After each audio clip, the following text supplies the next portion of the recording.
నిన్న రేవంత్ రెడ్డి గారు ముఖ్యమంత్రి గారు ఢిల్లీలో కాంగ్రెస్ ధర్నా నిర్వహించడం జరిగింది. కాంగ్రెస్ ధర్నా నిర్వహించి అసలు రాష్ట్రంలో బీసీ బిల్లుని ఆయన అసెంబ్లీలో ఆమోదించి గవర్నర్కి పంపి చట్టం చేసి ఉద్యోగాల ప్రకటన చేసి మొత్తంగా స్థానిక సంస్థల్లో విద్యా ఉద్యోగ రంగాల్లో తాను చేసేసినామని చెప్పేసి ఇలా ఢిల్లీలో అబద్ధాలు మాట్లాడే పరిస్థితి కనిపిస్తూ ఉన్నది. ఒక పగటి వేషగాడిలాగా ముఖ్యమంత్రి అన్నటువంటి హోదాని మర్చిపోయి కాంగ్రెస్ పార్టీ మరియు రేవంత్ రెడ్డి గారు, ముఖ్యమంత్రి గారు, మంత్రివర్గము, పిసిసి అధ్యక్షులు అందరూ పగటి వేషగాలలాగా ఢిల్లీలో తెలంగాణ ప్రజల యొక్క ఆత్మగౌరవాన్ని అపహాస్యం చేసే పద్ధతిలో అబద్ధాలు ఆడడం, రక్తి కట్టించిన ఒక నాటకాన్ని.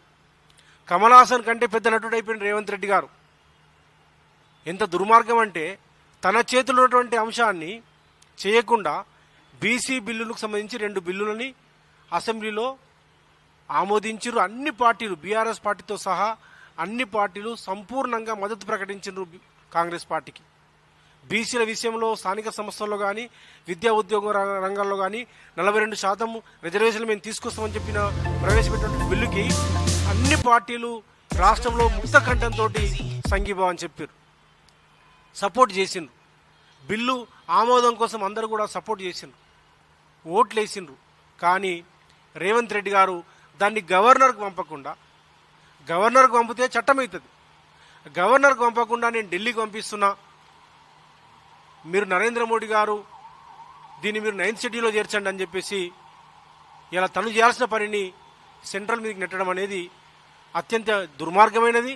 ఇది బలహీన వర్గాల్ని, బీసీల్ని ఒక గొర్రెల్లాగా, ఎటువంటి వీళ్ళకి ఏం చైతన్యం లేనట్లు, రాజ్యాంగం మీద అవగాహన లేనట్లు, చట్టాలు ఎట్లా ఏర్పడతాయి, చట్టాలు ఎట్లా అమలు పడతాయి అనే విషయం కూడా వీళ్ళకి ఏం తెలియనట్లు వీళ్ళు మొత్తం బ్లఫ్ చేస్తూ బీసీలందరినీ కూడా మోసం చేసే పరిస్థితి రేవంత్ రెడ్డి చేసిండు.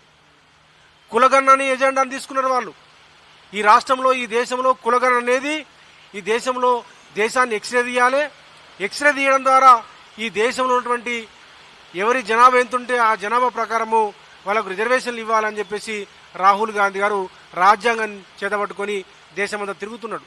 ఈ రాష్ట్రంలో కూడా అసెంబ్లీ ఎన్నికల సందర్భంలో, పార్లమెంట్ ఎన్నికల సందర్భంలో రేవంత్ రెడ్డి గారు, రాహుల్ గాంధీ గారి ద్వయము ఇలా కులగణన అనేది ఏకీ రాస్తా కులగణన ఏకీ రాస్తా, ఈ దేశ భవిష్యత్తు మారిపోతుంది, బీసీల భవిష్యత్తు మారిపోతుంది, మేము దీని ద్వారా కోర్టులు కొట్టేలేని పద్ధతిలో కులగణన చేసి ఇలా సుప్రీంకోర్టు, హైకోర్టులను